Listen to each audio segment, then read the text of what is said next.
Hi, so for my project I chose to talk about the New Deal, and I'm going to be touching base on what specific theme best defines the movement and how the movement is connected to the events of the 1920s. So the main theme of the New Deal was pretty much a bunch of laws and programs put together during Roosevelt's election or presidency, and they were put in order to prevent more unemployment and to stop it, to reorganize the banks and rebuild the economy, and to help those who were suffering from job loss. So what happened that made Franklin Roosevelt get elected in the first place was that in the 1920s everything had been going good, and the economy was growing, new immigrants were coming in, and new technology was being created. But on October 29 of 1929, the stock market crashed, and the Americans actually went spiraling into a depression. And that has since been known as Black Tuesday. President Hoover at the time was just claiming that it was only a short dip in our economy and that we should just relax and let it pass. But in 1932, it started to be one of the worst years of the Depression, and over 1/4 of America was unemployed, and America was not too happy with that. So in 1933, Roosevelt was elected, and during his 8 years as president, he started with his inaugural address stating that the biggest thing to fear is fear itself. And he started with vigorous attacks trying to stabilize the economy, provide jobs to those who were suffering, tried to reduce the 25% unemployment rate, stop the massive bank failures, and prevent another stock market crash and depression from happening in the future. He also tried to reduce the agricultural surplus of crops.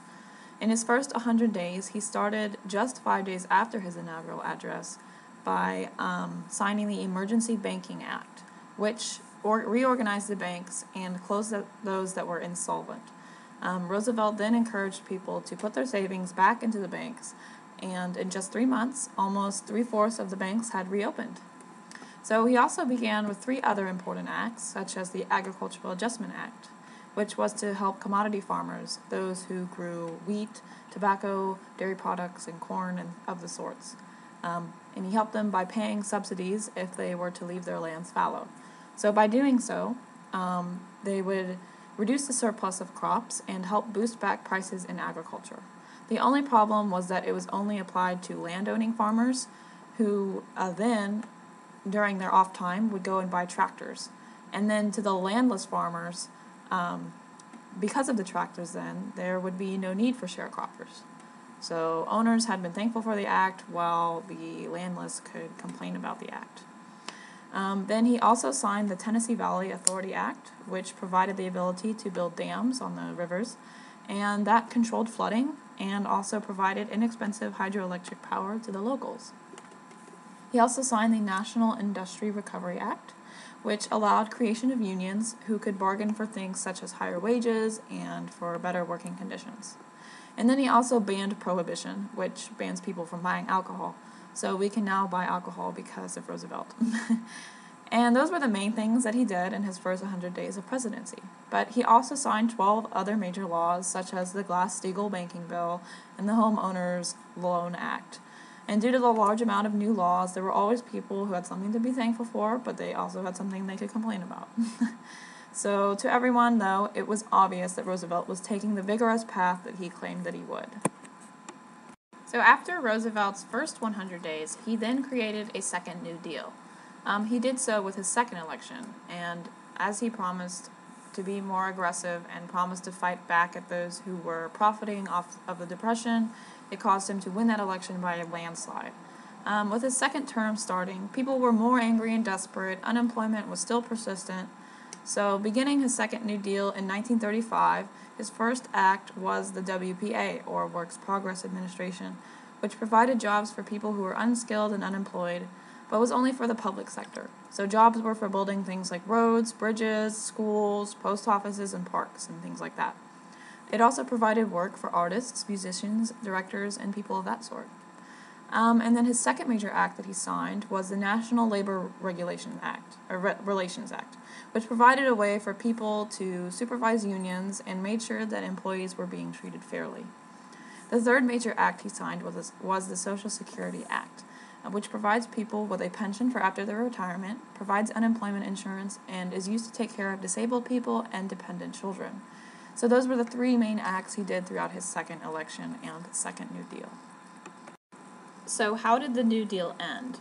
Well, pretty much, Roosevelt was having a lot of anger and resentment towards some of his programs, so some people do not know how it ended, but basically, when the Japanese bombed us in Pearl Harbor, it produced enough industrial work and other kind of work to stimulate our economy to grow back out of the Depression. So basically, the war saved us from the Great Depression. So wars are not always bad. So looking back at what the New Deal did, it did more than just adjust interest rates and create farm subsidies and create short-term work and build dams.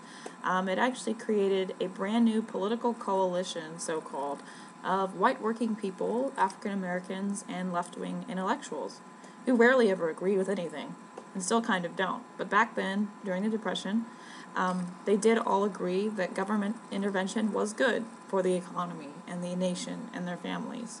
So even though they still don't all agree quite the same today, we still have the Social Security Act and unemployment insurance that and unions that stick and are still here today. So tying into the primary documents, as I had mentioned before, people had things to complain about and things to be thankful about.